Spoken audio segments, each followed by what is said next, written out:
Hello and welcome to Access Sportsnet. Lakers driven by your Southern California Honda dealers. Chris McGee, James Woodley, Robert Horry. Brez will be joining us soon. We got Allie and Trudell working the post game via Zoom. Lakers lose to the Blazers. They're going to fall to 2-2 on the season. Heading out on the road here coming up for the first road trip of the season. One of these early season games, guys, where they looked great in spurts, but it was all Portland down the stretch. A little sloppy on the Lakers' part. Yeah, I mean, when you're the champions and when you've beaten Portland and, just, 85, 90 days ago, you're the team to beat. Portland's a different team this year. They're healthier. They got healthier toward the end of the bubble, but they have their full strength now. And the key tonight, I think, was just the bench. The Lakers, without Caruso, only scored, I think, 23, 24 points compared to what Trent was able to do in that bench. They had like maybe 45, 47 points. And when you don't have AD at full, capacity, you're going to have some problems. And I thought, they had glimpses, but glimpses don't work against Portland because they have those dynamic guards. And then they had a supporting cast that came to play tonight. So, yeah, they're going to have to look at some video and make some corrections. Yeah, the thing about that is they held Damian Lillard in check for that first half. But they held him in check, but they let Trent get away from him. Yep. And in the second half, Lillard got loose because he was worried about Trent, but Trent was still able to knock down some threes. The three ball really hurt the Lakers tonight. When you have guys like you used to have last season, you could run them off that three-point line. And tonight, AD didn't look like he had the energy, like that calf was kind of bottom, so they weren't able to run Portland off the three-point line and pass, so they was able to knock down more threes. I think you guys bring up great points. Plus 18 from three for Portland. James, you mentioned the bench. The Lakers are #1 in the league, but tonight it's 45-23 in favor of Portland. 28 of those are coming from Gary Trent Jr. And you're right, Rob. I mean, Dame kind of smelled it in that fourth quarter. Trent got him there, and he's one of the best closers in the game for a reason. You look at those three guards, CJ, Dame, and Gary Trent Jr. They had 15 threes between them. Trent Jr. had 7 of them, James. Billy mentioned this during broadcast. He only played 6 minutes on Saturday night. He had 0 points. Tonight, he came to play. Well, when you talk about a dynamic duo, some nights they have a dynamic trio. Because when Trent's going like that, when Damian was out of the game, it was almost as if he was in the game because Trent was doing exactly what Damian does. So, that's a dangerous player, and you can't allow that third guy, to dominate as if he, does it every night. So without Caruso, I think Caruso's a big part of their defense. Not that he could stop anybody, but he's active hands, steals, deflections. But it just got away from him. They had 3 hot guards tonight. And I got to tell you, Norkic didn't score a lot of points, but he was key. He had some big buckets down the stretch and got some layups. So they played well, better than the Lakers down the stretch. Before you get in there, Rob, because you mentioned Nurkic. Nurkic had 12 rebounds. Cantor had 14. That's 26 rebounds between their two bigs. Yeah, but that's how it's going to be. When you have guys that you know exactly what they're going to do, I think these guys have been together a long time, even though Cantor has been in and out, but he's been Portland enough. He took them to the playoffs a couple years back. So he knows what those guards are going to do, and they position themselves perfectly for rebounds. And when you have that, that makes it easier. Like, if you look at the Lakers play, everybody's outside the paint. Our biggest guy, Marcus Gasol, outside the paint. So you don't really get that many rebounds. But the way Portland plays, they crash the boards, they drive, they penetrate, they kick. And the bigs know their role. Yeah. When you know your role, it's easy to play the game. Crash the boards and try to get your own shots. Kind of missed Dwight Howard, JaVale McGee tonight. Marcus Gasol is big, but not as active as Dwight, not as physical. So you could see, the difference than last year and this year. Yeah, Marcus Gasol only playing 19 minutes, not playing there in the late in the fourth quarter. Listen, defensively, we talked about the Lakers they're going to have to find their way, giving up 33 points in the fourth quarter.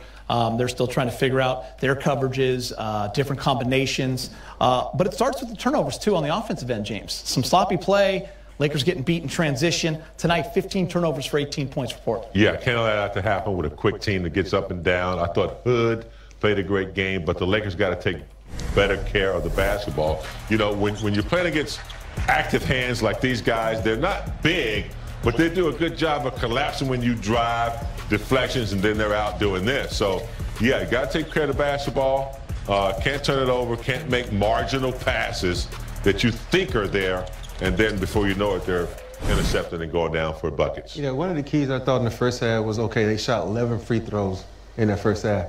They only shot 4 in the second half.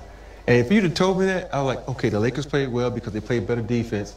But they couldn't stop that 3-ball like we just talked about. But you look at this game, it's signs of improvement. There's so much room to improve this early in the season because you look at the connection you look at film, you look at the connection that they're not having with Montrez. Montrez is a guy who's been averaging almost 20 points a game. Tonight, he wasn't used enough for me because when you're not scoring like that, go inside to a guy like Montrez. I know you have AD, who's a $20 million man, and all this kind of stuff, but sometimes guys like Montrez have an advantage. You know, I'm curious, guys. I feel like in the past, Lakers 2-2 with this kind of a team losing a game at home to Portland. Maybe there's people tilting a little bit. You're starting to overthink this. There's just a different feeling. It's a short off season. Lakers are the champs. It's almost like, I mean, we talked a lot about the preseason, James. You kind of expect nights like this. You can't overthink it. I mean, the Lakers have a big target on their back, too. They are the champions. Portland has always played well against the Lakers. So you have to consider that, you know, they're a healthier team than they were during the regular season. So, you know, you're not going to win every game. The Lakers, I'm sure they think they could have played better, but it's not anything to panic about. They'll come back, try to recover. It was a back-to-back game. They were a little short on their bench as well. So don't panic, but you have to be aware of it. Yeah, Lakers are now 2-2, and they're heading out on the road for 4, 2 in San Antonio, 2 in Memphis. Let's get you to the highlights. We'll take you out to Staples Center.